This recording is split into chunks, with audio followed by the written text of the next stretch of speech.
ఏ శుభకార్యానికైనా శుభారంభం. కానీ ఇంత రెండు కళ్ళలాగా పెంచుకున్నారు ఇద్దరు ఆడపిల్లల్ని. పెళ్లి చేసి పంపించేటప్పుడు బాగా ఏడ్చేసారా? ఇప్పుడు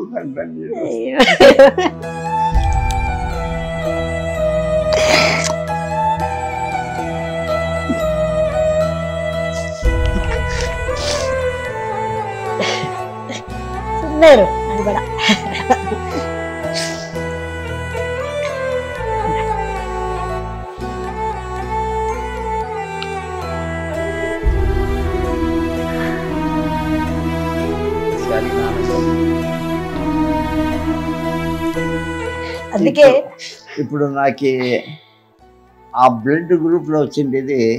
ఇప్పుడు నా మనమరాలు ఉంది, మనమరాలు చేతిలో ఒక డాన్స్ చేపిస్తాను. అతను ఎవరు నేర్పలేదు, టీవీలు చూసి చూసి చూసి చూసి అట్లనే నేర్చుకునింది. పునర్వి ఇప్పుడు 7 years అయ్యి 8th year పడింది. పునర్వి ఎట్లా అమ్మన్నారా? అమ్మ లేదండి. అదే అందుకే మా నాన్నకి ఆమె మీద అంత ప్రేమ. ఎందుకంటే మా అమ్మ చిన్నప్పటి నుంచి ఆర్టిస్ట్ అవ్వాలని ఒక చాలా ఇది ఉండేది. 2016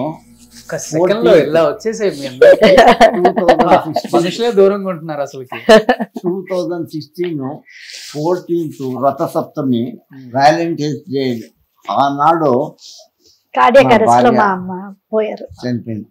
నా మనమరాలు 2017 17th డే శుక్రవారము మళ్ళీ పుట్టింది. అదే కరెక్ట్ 1 year అదే డేట్.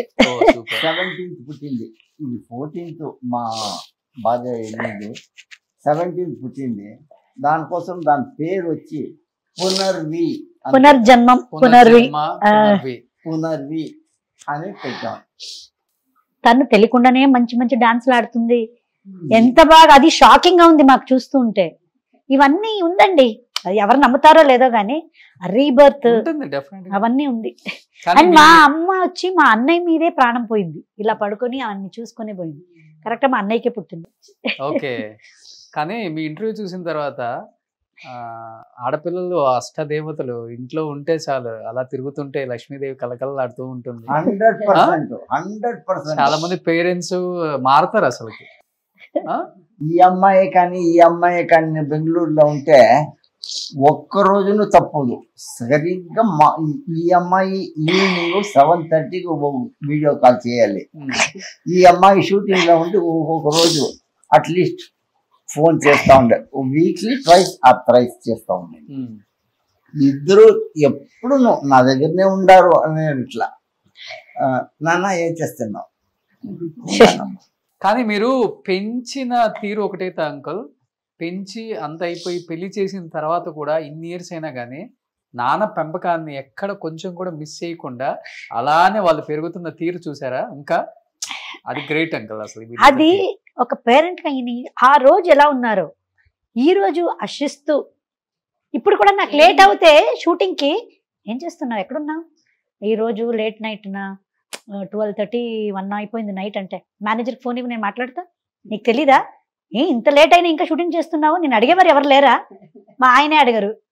ఇంకా అక్కడి నుంచి వస్తూ ఉంటది నాకు.